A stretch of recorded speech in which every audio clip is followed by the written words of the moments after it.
৪ ফেব্রুয়ারি ২০২৬ মুখ্যমন্ত্রী মমতা বন্দ্যোপাধ্যায় দিল্লিতে গিয়ে ভারতীয় রাজনীতির ইতিহাসে শুধু নয়, বিশ্ব রাজনীতির ইতিহাসে নাম লেখালেন। কোনো শাসক প্রধান তিনি আদালতে এজলাসে একজন আইনজীবী হয়ে লড়ছেন, এই নজির পৃথিবীতে নেই। শুধু ভারতবর্ষে নয়, পৃথিবীতে খুঁজলে এরকম নজির পাওয়া যাচ্ছে না। এমতো অবস্থায় মুখ্যমন্ত্রী মমতা বন্দ্যোপাধ্যায় ইতিহাসে যেমন নাম লেখালেন, ২০২৬-এর বিধানসভা নির্বাচনের আগে তার এই ভূমিকা গ্রামীণ ভোটারদের মন জয় করল। কিভাবে? মুখ্যমন্ত্রী মমতা বন্দ্যোপাধ্যায় এসআইআর নিয়ে এজলাসে প্রশ্ন করেন, আদালতকে জানান যে নির্বাচন কমিশন যেভাবে সামান্য নামের ত্রুটি বিচ্যুতিতে ভোটারদের ডেকে হয়রানি করছে, নাম বাদ দিচ্ছে, সেটা যেন না হয়। আদালত যেন নির্বাচন কমিশনকে এ ব্যাপারে পদক্ষেপ করতে বলে। পাশাপাশি দিল্লি থেকে যে সমস্ত নির্দেশ দেওয়া বিভিন্ন রাজ্যের যারা মূলত ভাষায় অবাঙালি, তাদের এই এসআইআর কাজে পাঠানো হয়েছে বাংলায়। তারা বাংলা বোঝেন না, স্থানীয় ভাষা বোঝেন না, সে কারণে তাদের দিয়েই নাম বাদ দেওয়ানো হচ্ছে। সুপ্রিম কোর্ট যেন বিষয়টি নিয়ে পদক্ষেপ করে, এই আর্জি জানিয়েছেন। পাশাপাশি মুখ্যমন্ত্রী মমতা বন্দ্যোপাধ্যায় বললেন যে খেটে খাওয়া গরিব কৃষক তারা অত বেশি বোঝে না, তাদের নাম নানা কারণে বাদ দেওয়া হচ্ছে। কারণ তাদের কারোর নামের বানান, কারোর পদবি ত্রুটি বিচ্যুতি আছে, আর সে কারণেই তাদের নাম বাদ দেওয়া হচ্ছে। এর মধ্যে একটা গুরুত্বপূর্ণ অংশ আছে মহিলা ভোটার। আমরা সবাই জানি মহিলাদের পদবি বদল হয় বিয়ের পরে, আর এই পদবি গণ্ডগোল নিয়ে অনেক ভোটারদের নাম বাতিল হতে পারে আশঙ্কা করেছেন। সেই বিষয়টিও যেন সহানুভূতির সাথে দেখে নির্বাচন কমিশন, আদালতকে পদক্ষেপ করতে আহ, অনুরোধ করেন মুখ্যমন্ত্রী মমতা বন্দ্যোপাধ্যায়। মুখ্যমন্ত্রী মমতা বন্দ্যোপাধ্যায় আদালতের ভিতরে হয়তো আগুন ঝরাতে পারেননি প্রশ্ন করে, হয়তো বিরাট কোনো প্রশ্ন করে সরকার পক্ষের, বিশেষ করে নির্বাচন কমিশনের পক্ষের আইনজীবীদের বেকায়দায় ফেলেছেন এমনটা নয়। কিন্তু ভোট বাজারে মুখ্যমন্ত্রী মমতা বন্দ্যোপাধ্যায় যেভাবে মন জয় করে নিলেন তা অনবদ্য। শুরুতেই বলেছি, শুধু ভারতবর্ষ নয়, পৃথিবীর ইতিহাসে নজিরবিহীন মমতা বন্দ্যোপাধ্যায়ের ৪ ফেব্রুয়ারি ২০২৬-এর ভূমিকা।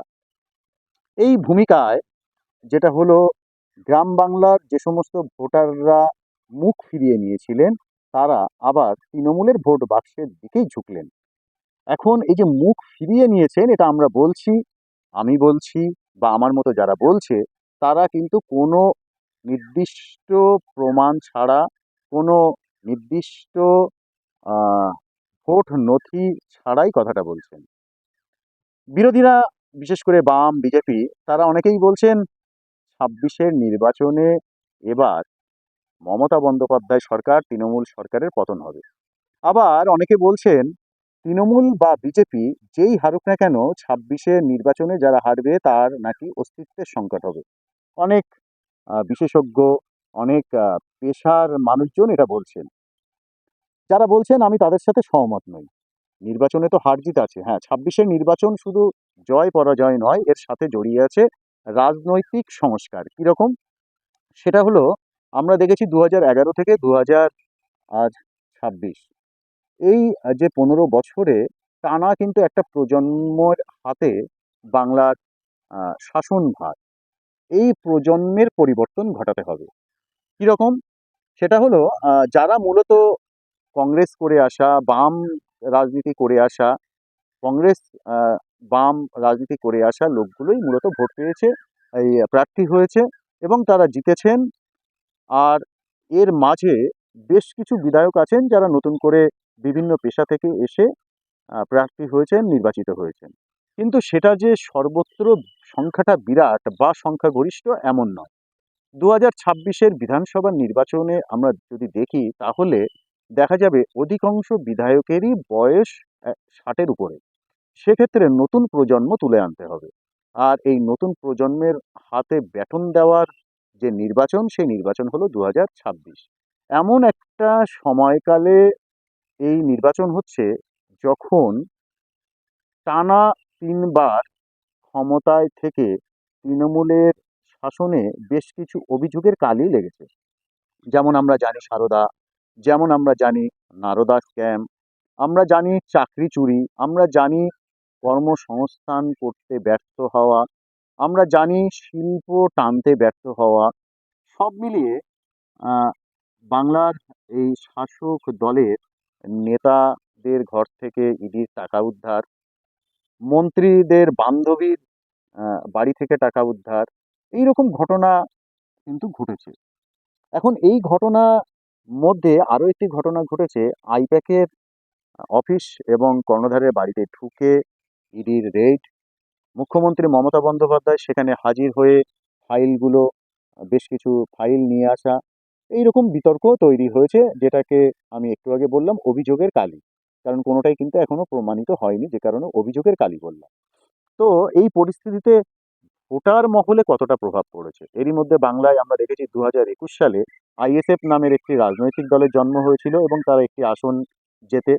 আবার 2026-এর বিধানসভা নির্বাচনের ঠিক আগে আগে 25-এর শেষ সপ্তাহে আমরা দেখেছি বাংলায় আরো একটি রাজনৈতিক দল তৈরি করেছেন তৃণমূল থেকে বেরিয়ে আসা বিধায়ক হুমায়ুন কবির। এখন এই হুমায়ুন কবির, তিনি বাম, কংগ্রেস, আইএসএফ, এমনকি ভিন রাজ্যের রাজনৈতিক দল মিম, যে রাজনৈতিক দলগুলো কার্যত যারা দাবি করে থাকেন তারা ধর্মনিরপেক্ষ এবং একটু মুসলিম ঘেঁষা, সেই সমস্ত রাজনৈতিক দলগুলো মিলে জোট করবে। তো বলা হচ্ছে মুসলিম ভোট নাকি তৃণমূলের বাক্স থেকে এবার ভাগ হবে, সব না হলেও কিছুটা। আর এই ভাগ যদি সম্ভব হয় তাহলে কিন্তু তৃণমূল বেকায়দায় পড়বে। আরও একটি সমীকরণ এক্ষেত্রে কাজ করছে, কারণ এসআইআর এর নাম বাদ যাচ্ছে মৃত ভোটারদের, যাদের একাধিক জায়গায় নাম ছিল সেই সমস্ত ভোটারদের। এবং এই সমস্ত ভোটারদের হয়ে একটা অভিযোগ কিন্তু বিরোধীরা করে থাকে যে শাসক হওয়ার সুবাদে সুবিধা নিয়ে তৃণমূল প্রক্সি ভোটটা দেয়। তো এই ভোট এবার তৃণমূল প্রক্সি দিতে পারবে না। তো সে কারণে কম বেশি 3% ভোট এবার তৃণমূলকে হাতছাড়া করে ধরে এগোতে হবে।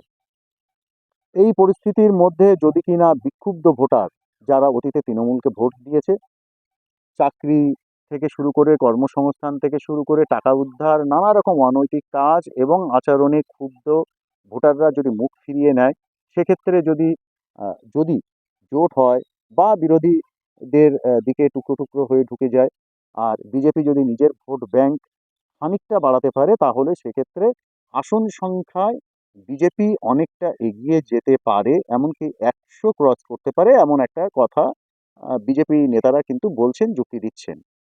তো এই যে প্রচার, সেই প্রচারে আবার তৃণমূলের অনেকেই কিন্তু ভয়ও পাচ্ছেন, আতঙ্কিত হচ্ছেন, অঙ্ক কষছেন কিভাবে কি হবে। সব মিলিয়ে এই যখন একটা ঘোটালা পরিস্থিতি, জলঘোলা পরিস্থিতি তৈরি হয়েছে, ঠিক তখনই মুখ্যমন্ত্রী মমতা বন্দ্যোপাধ্যায় তিনি দিল্লিতে পৌঁছে গেলেন পুলিশ নিয়ে, এবং সেখানে গিয়ে দেশের সর্বোচ্চ আদালত সুপ্রিম কোর্ট, সেখানে তিনি হাজির হলেন, সওয়াল জবাব করলেন, আইনি প্রক্রিয়ায় অংশ নিলেন। দেশের প্রথম কোনো মুখ্যমন্ত্রী এই রকম ভূমিকা নিলেন, আবার তিনি মহিলাও বটে। স্বাভাবিকভাবে আমরা জানি যে সংসারে মহিলাদের কর্তৃত্ব, পুরুষ বনাম মহিলা এই লড়াইটা আছে। আর এ কারণে মহিলা ভোটারদের আহ, ভোট একটা, ঠিক এই কারণে তৃণমূল পেয়ে থাকে। তার উপরে মহিলাদের জন্য লক্ষ্মীর ভাণ্ডার সহ, কন্যাশ্রী সহ নানা রকম সুযোগ সুবিধা আছে। এমন একটা অংশের ভোটার এবার হয়েছেন নতুন ভোটার, যাদের ভিতরে মহিলারা আছে। তারা কন্যাশ্রী পেয়েছেন, তারা অন্যান্য ভাতা পেয়েছেন, সাইকেল পেয়েছেন, এরকম কিন্তু আছেন। আবার এক শ্রেণীর পুরুষ ভোটারও নতুন হয়েছেন, যারাও ওই স্কুল থেকে ট্যাব, হাই স্কুল থেকে ট্যাব, তারা সাইকেল, এরকম সরকারি নানা রকম কিছু পেয়েছেন। পাশাপাশি অনেকে আবার অনেকটা সচেতন হয়েছেন।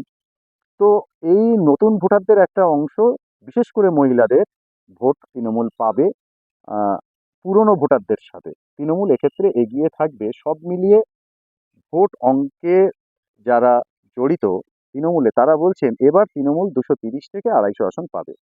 এইরকম ন্যারেটিভ যখন চলছে, 230, 250, আর উল্টো দিকে বিজেপি, তারা বলছে তারাও এবার ক্ষমতা নেবে মানুষের ভোটে জিতে। বামেরা বলছে এবারের ভোট সহজ হবে না, এবারের ভোট অন্যরকম হবে, খেলা হবে, ভোটের আগে অনেক কিছু ঘটনা ঘটবে। আর মমতা বন্দ্যোপাধ্যায় কিন্তু যখন এইসব ন্যারেটিভ গুলো প্রচার চলছিল, তখন দিল্লিতে গিয়ে যেভাবে ছক্কা মারলেন, তাতে করে বিরোধীদের এই ধরনের প্রচার কাজে লাগবে না। তৃণমূলের অনেকেই একথা বলছেন, এবং সত্যি ভোটার মহলের একটা অংশ মুখ্যমন্ত্রী মমতা বন্দ্যোপাধ্যায়ের এই আইনজীবী হয়ে সাধারণ মানুষের হয়ে কথা বলার মন জয় করে নিয়েছেন, বিশেষ করে গ্রামের ভোটারদের।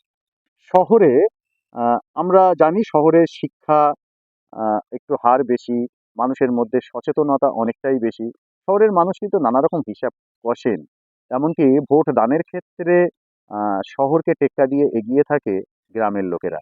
গ্রামে যদি 90-95% হয়, শহরে সেক্ষেত্রে সেটা কিন্তু গিয়ে দাঁড়ায় 65-70, সর্বোচ্চ 75, কোথাও কোথাও 80-র আশেপাশে ঘোরাফেরা করে। কখনো ওই 90-92-95 কিন্তু পোলিং হয় না। যদিও এর একটা ব্যাখ্যা আছে, শহরের মানুষের অধিকাংশ ভোটাররা, তারা একটা অংশের, অধিকাংশ নয়, তারা বাইরে কর্মরত থাকেন, এবং তাদের পরিবারের যারা বয়স্ক ভোটাররা থাকে তারা ভোট দিতে যান না। অনেকে আবার এই ভোটের দিনটাকে ছুটি হিসেবে কাটান পরিবারের সাথে।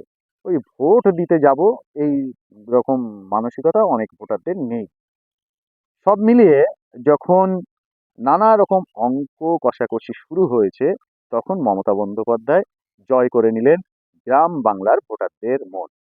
এখন যখন মমতা বন্দ্যোপাধ্যায় 4 ফেব্রুয়ারি 2026-এর দুপুরে, অর্থাৎ বুধবার, সুপ্রিম কোর্টের এজলাসে, তখন যারা বাম রাজনীতির সাথে জড়িত তারা কিন্তু বলতে শুরু করলেন, নজর রেখেছেন যে মমতা বন্দ্যোপাধ্যায়ের কোন কথাটা সুপ্রিম কোর্ট রেখেছে, কোন কথাটা রাখেনি। হ্যাঁ, মমতা বন্দ্যোপাধ্যায় যে বিরাট কিছু আগুন ঝরা জ্বালাময়ী প্রশ্ন তুলেছেন, ভূমিকা রেখেছেন, এমনটা না।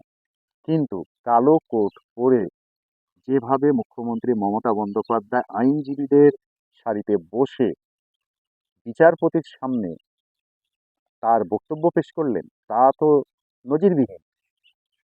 এই ভূমিকায় গ্রাম বাংলার মন জয় করে নিয়েছে, বিশেষ করে মহিলা মহল। গোটা দেশে একমাত্র মুখ্যমন্ত্রী মমতা বন্দ্যোপাধ্যায় যে ভূমিকাটা নিয়েছেন, এসআইআর নিয়ে আমরা সবাই কিন্তু কম বেশি তিতিবিরক্ত, বিশেষ করে যাদের নথি সমস্যা আছে। এই নথি সমস্যা যাদের আছে, সেই সমস্ত ভোটারদের ভোট তৃণমূল পাবে স্রেফ এই মুখ্যমন্ত্রী মমতা বন্দ্যোপাধ্যায়ের ভূমিকাতেই, এমনটা তৃণমূলের দাবি। আপনারা কি মনে করেন? তৃণমূলের সাথে সহমত? কি হতে চলেছে 2026-এর বিধানসভা নির্বাচনের ফলাফল? মমতা বন্দ্যোপাধ্যায়ের নেতৃত্বে তৃণমূল ফের সরকার গঠন করবে, নাকি নাকি বিজেপি সরকার গঠন করবে? সরকার গঠন করুক বা না করুক, বিজেপির কি আসন এবং ভোট সংখ্যা বাড়বে? বামেদেরই বা ভবিষ্যৎ কি হবে? অবশ্যই কমেন্টস করে আপনার মন্তব্য জানাবেন, এই আশা রেখে আপনাদের শুভেচ্ছা, শুভকামনা সবটাই রইল। আর নিজের এলাকায় শান্তি বজায় রাখবেন, তর্ক বিতর্কে অংশ নিয়ে। ভালো থাকবেন সবাই।